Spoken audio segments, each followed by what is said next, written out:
across then to Baghdad. We're going to speak to our correspondent, Jack Hewson, who joins us from there. Jack, assuming then that the results stay along the same lines as these results continue to come in, I mean, it's a bit of a mixed bag, isn't it, for Shiite parties? Yes, it is. It just seems to a degree there's a sort of a rearrangement of power there, while at the same time there's a majority Shiite control of the parliament.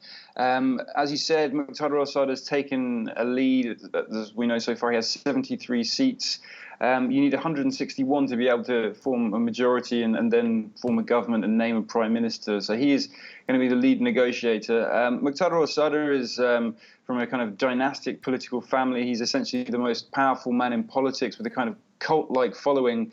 Previously, he commanded the Mahdi army in the 1990s, a large group of insurgents, Shiite insurgents that caused a lot of problems for the US occupiers at the time. He still retains an armed wing, but is connected to his political movement, but is more of a nationalist than other groups. And the other groups you mentioned there, the Fatah coalition, they have lost big time this year. They are strongly connected to Iran and other pro-Iranian paramilitary groups. So there's a big loss of influence for Tehran. Already, Fatah are trying to delegitimize the vote, saying that there's been widespread fraud. They're obviously very sore about the results. And we've also seen the return of former Prime Minister Nouri al-Maliki with the State of Law coalition, also a Shiite. Maliki is also quite close to Iran. He's an arch-sectarian who alienated the Sunnis so badly after the US left in 2012 that many joined ISIS. And that led to the, of course, them taking a third of the country and exporting terror across the world. So that ended badly for anyone who wants to see a post-sectarian Iraq. And so Maliki's return, for anyone who would like to see less sectarianism in Iraq in future, is not necessarily good news. More than that, though, in terms of who's going to be able to form a government, what's interesting to know is that Moqtada al-Sadr and Nouri al-Maliki do not get on.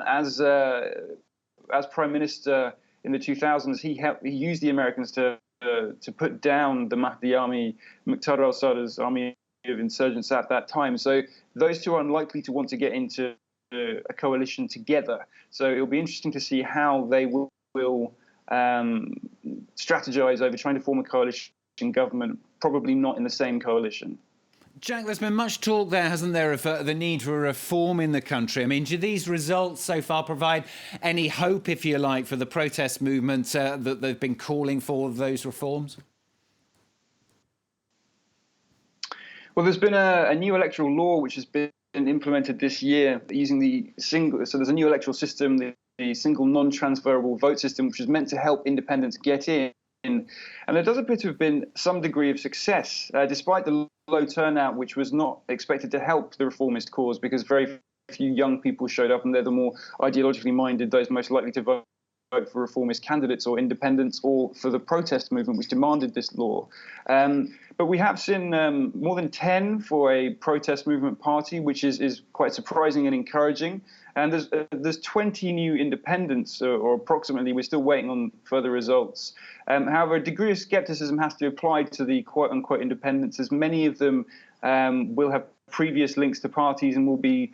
We've observed a lot of what you might call independent washing, where people want to be seen as more distant from the old establishment, which has been deemed to be corrupt and ineffective, and so are standing as quote-unquote independents, but will then likely side with the political bloc they formerly were a part of. So, there's some good news. It seems that the system has made certain changes, but at the same time, there's still a very long way to go. And the old Shiite parties very much still dominate the political scene. Jack, thanks very much. Jack Hewson, correspondent, talking to us there from Baghdad. Thank you.